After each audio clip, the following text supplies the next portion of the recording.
ಸನ್ಮಾನ್ಯ ಸಭಾಪತಿಗಳೇ, ಚುಕ್ಕಾಗಿರಿತಿನ ಪ್ರಶ್ನೆ ಸಂಖ್ಯೆ 888 ಮಾನ್ಯ ಸಾರಿಗೆ ಸಚಿವರಲ್ಲಿ ಕೇಳಲಿಕ್ಕೆ ಬಯಸ್ತಾರೆ. ಸಭಾಪತಿಗಳೇ, ಇಂದಿನ ಬೆಳಗಾವಿ ಅಧಿವೇಶನದಲ್ಲಿ ಇದೇ ಪ್ರಶ್ನೆನ ಮಾನ್ಯ ಸಾರಿಗೆ ಸಚಿವರಿಗೆ ಕೇಳಿದ್ದೆ. ಆವತ್ತು ನನಗೆ ಮಾನ್ಯ ಸಚಿವರು ಒಂದು ಭರವಸೆಯನ್ನು ಕೊಟ್ಟರು. ಇದರ ಸಂಬಂಧಪಟ್ಟಂತೆ ನಿಮ್ಮಲ್ಲಿ ಯಾವುದೇ ಮಾಹಿತಿ ಇದ್ದರೂ ಕೂಡ ನನಗೂ ಕೊಡಿ, ನಾನು ಲೋಕಾಯುಕ್ತ ಅದರಲ್ಲಿ ಏನಾದರೂ ಸತ್ಯಾಂಶ ಇದ್ದರೆ ಲೋಕಾಯುಕ್ತ ಒಂದು ತನಿಖೆಗೆ ನಾನು ಆದೇಶ ಮಾಡ್ತೀನಿ ಅಂತೇಳಿ ಸದನದಲ್ಲಿ ಅವರು ನನಗೆ ಭರವಸೆ ಕೊಟ್ಟಿದ್ದರು. ನಾನು ಅದ್ರ ಪ್ರಕಾರ ಮಾನ್ಯ ಸಚಿವರಿಗೆ ಪತ್ರವನ್ನು ಬರೆದು ಅವ್ರಿಗೂ ಸಂಪೂರ್ಣ ಈ ಒಂದು ಡೂಪ್ಲಿಕೇಟ್ ಏನು ಸರ್ಟಿಫಿಕೇಟ್ ಪಡೆದಿರತಕ್ಕಂಥ ಈ ಒಂದು ನೌಕರರು ಏನಿದ್ದಾರೆ ಆ ವಿಚಾರವಾಗಿ ಸಂಪೂರ್ಣ ಮಾಹಿತಿಯನ್ನು ಕೊಟ್ಟಿದ್ದೆ. ಏನೂ ಕ್ರಮ ಆಗಿಲ್ಲ.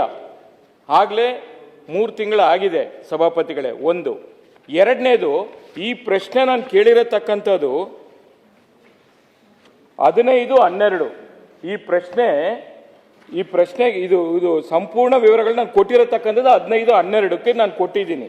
ಅದಾದ ನಂತರ ಈ ಒಂದು 23/2ಕ್ಕೆ ನಾನು ಈ ಒಂದು ಪ್ರಶ್ನೆನ ಈಗ ಈ ಸದನದಲ್ಲಿ ಮಾತಾಡಬೇಕು ಅಂತೇಳಿ ಕೊಟ್ಟಾಗ ಅದ ನಂತರ 1 ವಾರಕ್ಕೆ ಒಂದು ನೋಟಿಸನ್ನು ಕಳಿಸ್ತಾರೆ ಇಲಾಖೆ ಅಧಿಕಾರಿಗಳು. ಆ ನೋಟಿಸು 7 days ಅಲ್ಲಿ ಕಳಿಸಿ 15 ದಿವಸದಲ್ಲಿ ಉತ್ತರ ಕೊಡಿ ಅಂತ ಏನೋ ಒಂದು ನೆಪಕ್ಕೆ ಇದನ್ನು ಕಳಿಸಿದ್ದಾರೆ. ಯಾಕೆಂದ್ರೆ ಮಾನ್ಯ ಸಚಿವರ ಬಗ್ಗೆ ನನಗೆ ಗೌರವ ಇದೆ, ಯಾಕೆಂದ್ರೆ ಅವರು ಬಹಳ ಉತ್ತಮವಾದಂತ ಕೆಲಸ ಮಾಡ್ತಾ ಇದ್ದಾರೆ. ಆದರೆ ಈ ಇಲಾಖಾ ಅಧಿಕಾರಿಗಳು ಯಾವ ತರ ಮಿಸ್ಗೈಡ್ ಮಾಡ್ತಾರೆ ಅನ್ನೋದನ್ನ ತಮ್ಮ ಗಮನಕ್ಕೆ ತಮ್ಮ ಮೂಲಕ ಸಚಿವರಿಗೆ ತರಲಿಕ್ಕೆ ನಾನು ಬಯಸ್ತಾ ಇದ್ದೀನಿ. ನೋಡಿ, ನನ್ನ ಒಂದು ಬೇಡಿಕೆ ಇದ್ದಿರ್ತಕ್ಕಂಥದ್ದು, ತಾವು ಏನು ಭರವಸೆ ಕೊಟ್ಟಿದ್ರಿ ಅದು ಯಾವುದು ಕೂಡ ಆಗಿಲ್ಲ. ಈಗಲಾದು ತಾವು ಎಚ್ಚೆತ್ಕೊಂಡು ಈ ವಿಚಾರವಾಗಿ ತಾವು ಮಾಡಬೇಕಾಗಿರತಕ್ಕಂಥದ್ದು ಇಲಾಖೆಯ ಅಕ್ರಮವಾಗಿ ಯಾರು ಏನು ಮಾಡಿದ್ದಾರೆ ಅವ್ರ ವಿರುದ್ಧವಾಗಿ ಶಿಸ್ತು ಕ್ರಮ ಆಗಬೇಕು. ಅದನ್ನು ತಾವು ಮಾಡ್ತೀನಿ ಅಂತ ಹೇಳಿದ್ರಿ. ಬರೀ ನೋಟಿಸ್ ಕೊಟ್ಟು ದಿನ ಬೆಳಗಾಂ ಸೆಷನ್ನಲ್ಲೂ ಕೂಡ ಪ್ರಸ್ತಾಪ ಮಾಡಿದ್ದರು ಸಭಾಧ್ಯಕ್ಷರೇ. ಅದರಲ್ಲಿ ಸಿ ಗ್ರೂಪಿಂದ ವಾಹನ ನಿರ್ವಹಣೆ ಅಂದರೆ ಮೋಟಾರ್ ವೆಹಿಕಲ್ ಇನ್ಸ್ಪೆಕ್ಟರ್ಸ್ಗೆ ಪ್ರಮೋಷನ್ ಕೊಡೋದಕ್ಕೆ 5% 12/10/22 ಒಂದು ಅವಕಾಶ ಮಾಡಿಕೊಟ್ರು 22ನೇ ಇಸ್ವಿನಲ್ಲಿ. ಅದಾದಮೇಲೆ 22-23ರಲ್ಲಿ 17 ಜನಕ್ಕೆ ಪರ್ಮಿಷನ್ ಕೊಟ್ಟಿದ್ದಾರೆ ನಮ್ಮ ಇಲಾಖೆಯಿಂದ. ಅಂದರೆ ಇದು ಹೈಯರ್ ಸ್ಟಡೀಸು ಅವ್ರ ಎಕ್ಸ್ಪೀರಿಯನ್ಸ್ ಮೇಲೆ ಬೇರೆ ಕಡೆ ಹೋಗಿ ಓದೋದಕ್ಕೆ ಅವಕಾಶ ಇದೆ. ಆತ 17 ಜನ ತೊಗೊಂಡ್ರು. 23-24ರಲ್ಲಿ 24 ಜನ ತೊಗೊಂಡ್ರು. 15ರಲ್ಲಿ 24-25ರಲ್ಲಿ 15 ಜನ ತೊಗೊಂಡಿದ್ದಾರೆ ಒಟ್ಟು ಸಭಾಧ್ಯಕ್ಷರೇ. ಹೇಳ್ತೀನಿ ಕೊಟ್ಟಾದ್ಮೇಲೆ ಅದರಲ್ಲಿ 41 ಜನ 3 ಜನ ಸೇರ ಇಲ್ಲ ಸಭಾಧ್ಯಕ್ಷರು. ಇಬ್ಬರು ನಾಟ್ ಕನ್ಸರ್ನ್, ನಮ್ಮ ಇಲಾಖೆಯವರಲ್ಲ ಇದು ಕೊಟ್ಟಿರ್ತಕ್ಕಂಥದ್ದು. ಆಮೇಲೆ ಇಬ್ಬರು ರೆಗ್ಯುಲರ್ ಆಗಿ ರಜಾ ಹಾಕ್ಬಿಟ್ಟು ಹೋಗಿ ಓದ್ತಾ ಇದ್ದಾರೆ. ಒಂದು ಇದ್ರ ಬಗ್ಗೆ ಏನು ಮಾಹಿತಿ ಇಲ್ಲ ಸಭಾಧ್ಯಕ್ಷರೇ. ಆಮೇಲೆ ನಮ್ಮ ಆಯುಕ್ತರು 9/5/25ಕ್ಕೆ ಟೆಕ್ನಿಕಲ್ ಬೋರ್ಡ್ ಡೈರೆಕ್ಟರ್ಗೆ ಲೆಟ್ರ್ ಬರೀತಾರೆ. 29/11/25ಕ್ಕೆ ಲೆಟ್ರ್ ಬರೀತಾರೆ. ಅವರಿಂದ ಸರಿಯಾಗಿ ಮಾಹಿತಿ ನಮಗೆ ಸಿಗೋದಿಲ್ಲ ಸಭಾಧ್ಯಕ್ಷರೇ. ಆಮೇಲೆ ಮತ್ತೆ ನಮ್ಮ ಆಯುಕ್ತರು 3/3/26ಕ್ಕೆ ಒಂದು ಕಾರಣ ಕೇಳಿ ನೋಟಿಸು ಕೊಡ್ತಾರೆ.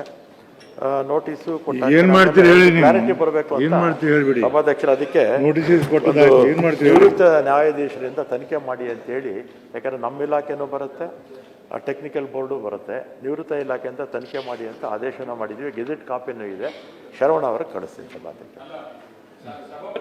ನನ್ನ ವಿನಂತಿ ಏನಂತ ತಾವು ಕೇಳ್ಕೊಂಬಿಡಿ. ಹೇಳೋದು ಮೇಲ್ನೋಟಕ್ಕೆ ಇದರಲ್ಲಿ ತಪ್ಪಾಗಿದೆ ಅಂತ ನಾನು ಒಪ್ಕೊಳ್ತೀನಿ ಸಭಾಧ್ಯಕ್ಷರು. ಅದಕ್ಕೆ ನಿವೃತ್ತ ನ್ಯಾಯಾಧೀಶರು ನಾರಾಯಣ್ ಅಂತ ಅವ್ರು ನೇಮಕ ಮಾಡಿ ಗೆಜೆಟ್ ಆಗಿದೆ, ತನಿಖೆ ಮಾಡಿ. ಅಲ್ಲ, ನನ್ನ ವಿನಂತಿ ಏನಂದ್ರೆ ಶರವಣ್ಣ ಒಂದ್ ನಿಮಿಷ ಕೇಳಿ. ನಿವೃತ್ತಿ ನ್ಯಾಯಾಧೀಶರನ್ನು ನೇಮಕ ಮಾಡಿದ್ರೆ ಮುಗಿತಿ, ಅಲ್ಲಿ ಮಟ್ಟ ಏನು ಮಾಡಕ್ ಬರುದಿಲ್ಲ. ಮಾಡ್ಲಿ ಸಭಾಪತಿಗಳು, ಅದು ಮಾಡ್ಲಿ. ಇನ್ನು ಒಂದೇ ಹೇಳ್ಬಿಡ್ತೀನಿ ಅಷ್ಟೇ. ನೋಡಿ, ನಿಮ್ಮ ಆಕ್ಟ್ KCSR ಆಕ್ಟ್ ಏನು ಹೇಳುತ್ತೆ ಅದ್ರ ಪ್ರಕಾರ ತಾವು ಈ ಒಂದು ಯಾರು ಈ ನಕಲಿ ಸರ್ಟಿಫಿಕೇಟ್ನ ಕೊಟ್ಟಿದ್ದಾರೆ ಅವ್ರ ವಿರುದ್ಧವಾಗಿ ಕೂಡ ಕ್ರಮ ಆಗಬೇಕು. ಅವ್ರ ವಿರುದ್ಧವಾಗಿ ಕೂಡ ಕ್ರಮ ಆಗಬೇಕು. ಆಮೇಲೆ ತಮಗೂ ಗೊತ್ತಿದೆ, ಬೆಳಗಾವಿಯಿಂದ ಬೆಂಗಳೂರು ಬರಕ್ಕೆ ಎಷ್ಟೊತ್ತು ಬೇಕು, ಮೈಸೂರಿಂದ ಬೆಂಗಳೂರು JP ನಗರ ಬರಕ್ಕೆ ಎಷ್ಟೊತ್ತು ಬೇಕು. ಅವನು ಅಲ್ಲಿಂದ ಜರ್ನಿ ಮಾಡಿಕೊಂಡು 1 ಅವರಲ್ಲಿ ಬಂದು ಇಲ್ಲಿ ಎಕ್ಸಾಮ್ ಮಾಡಲಿಕ್ಕೆ ಸಾಧ್ಯನಾ? ಅವ್ರು ಯಾವ ಥರ ಈ ನಕಲಿ ಸರ್ಟಿಫಿಕೇಟ್ನ ಫೇಕ್ ಸರ್ಟಿಫಿಕೇಟ್ನ ಕೊಟ್ಟಿದ್ದಾರೆ, ಅವ್ರಿಗೆ ಕ್ರಮ ಆಗಬೇಕು. ಯಾಕೆಂದ್ರೆ ನೋಡಿ, ಎಷ್ಟು ಜನ ಕಾಯ್ತಾ ಇದ್ದಾರೆ ನೇಮಕಾತಿಗೋಸ್ಕರ, ಫಲಾನುಭವಿಗಳಿದ್ದಾರೆ, ಅವ್ರಿಗೆಲ್ಲ ನ್ಯಾಯ ಸಿಗ್ಬೇಕಲ್ಲ ಸಚಿವರೇ. ಅದು ನನ್ನ ಉದ್ದೇಶ. ನೋಡಿ, ಈ ಡಿಪ್ಲೊಮಾ ಸರ್ಟಿಫಿಕೇಟ್ ನೇಮಕಾತಿ ಮಾಡ್ತಾ ಇರತಕ್ಕಂಥ ವಿದ್ಯಾರ್ಥಿಗಳಿಗೆ.